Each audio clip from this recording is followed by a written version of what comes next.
On this episode, we talk about tonight's Facebook Live chat and also using common sense.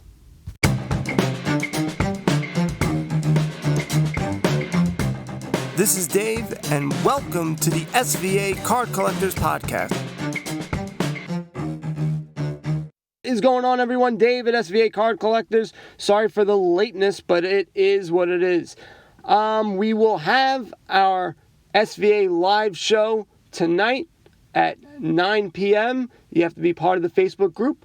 And then you also have to have Zoom. We also need your social security and a form of ID. So credit card is fine as well. So just have all that handy. I joke. But if you want to give it to me, you can, and you can email it to me. So I've been getting a lot of emails, but it seems like when I email people, they're good at the asking, and I'm pretty good at the responding, but I don't get the follow-up. So they're just like, yeah. I don't know what happens afterwards. Guys, please. I need articles. I'm giving $50 to the winner and booby prizes. Many booby prizes. Not the good boobies, just booby prizes. They're called Topps Project 2020. I'll tell you this. If you guys are looking to get back into Topps Project 2020 cards, the print runs are pretty low right now. 5,000 to 7,000 range. Where had they stayed like that, they probably would still be worth a decent amount of money, but I digress because all the cards I have are 50, 60,000, 90,000 print runs, so they're going to be worth nothing. I'm just going to try to sell them, get my money back, and move on. So that's where I'm at with Topps Project 2020. That Topps Project 2020 talk is brought to you by... No. And if you're into that stuff, CRT Sports Cards, he does an excellent job and really breaks down everything from print runs to, I don't know, the way they like their haircuts, where they like to eat their food. So whatever you want to know about Project 2020, that's where you need to go. He did an interview with me. He was my first interview. Very knowledgeable guy, very analytical. So I like analytical people. It makes things much easier. A lot of times they're just cut and dry. Now, I was listening to a podcast the other day, Wax Museum. He's into basketball cards.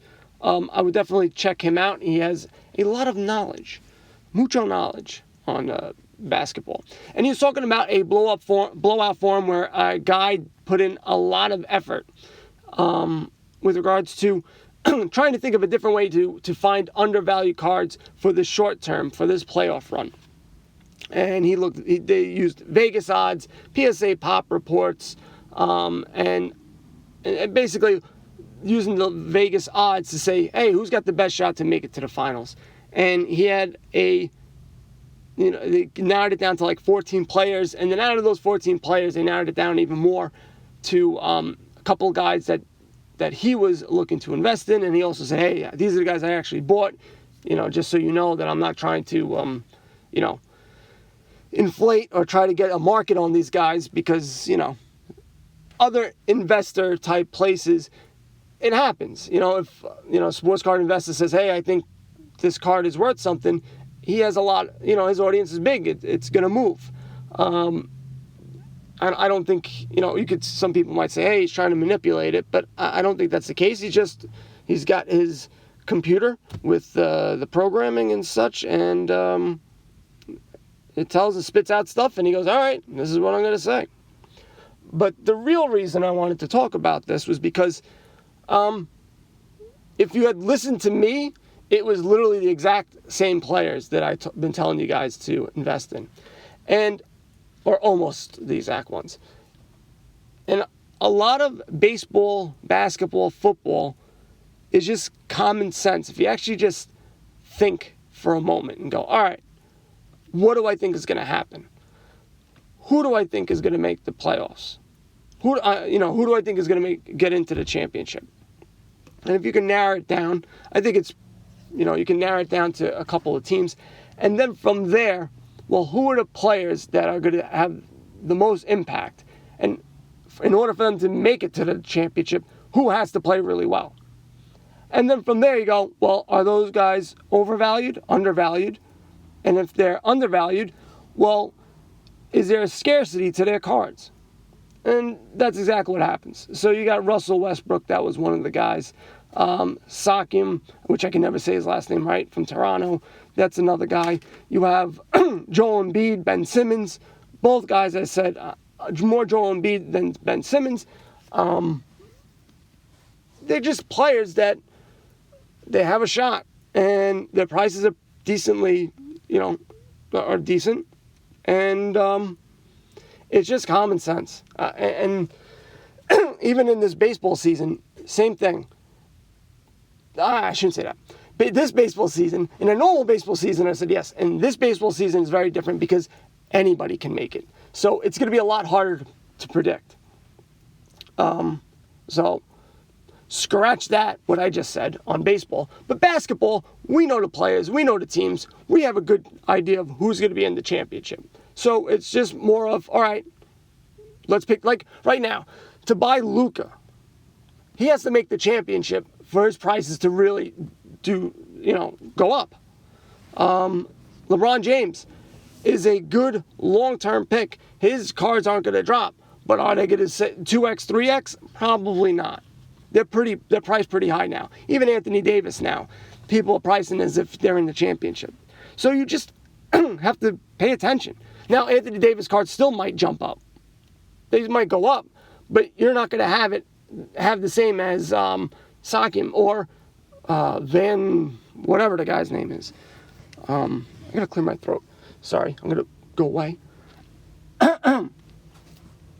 So that's really what I wanted to get to. I don't have that much time. I'm actually on the side of a road. I just wanted to get this done because I'll be able to talk more tonight on my Facebook Live, ask you questions. Excited about baseball coming up tomorrow. I'm sorry, guys. I wanted to do the fantasy sports. I just don't have the time. I'm just too... I know it's a quick thing to set up and everything, but I'm not going to have my brain wrapped around it. And so I'm not doing it. Next year I'll do it. Or I'll do football. 100% we're going to do football like we did last year. And we'll do baseball next year. And we're going to have two. The Dynasty and the regular. That's it, guys. SVAcardcollectors.com. Also download the Flick Chat app. And you guys know what to do. Buy some cards, go broke. Later.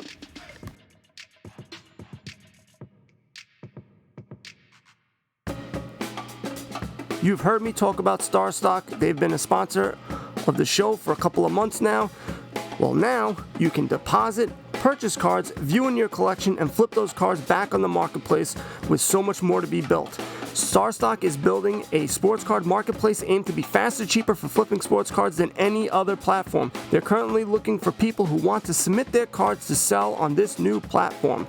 Here's what StarStock is offering. 5% commission, no ingestion fees. You send in the cards, they do all the work. Cards are guaranteed and secured in the vault. I seen the little guy, his name is Pepe. He doesn't let anybody in or out. You can choose cards to ship back to you at any time. You can buy, flip, store, or ship cards with a click of a button. If you're interested in getting involved and sending those cards, contact Mike at mike@starstock.com.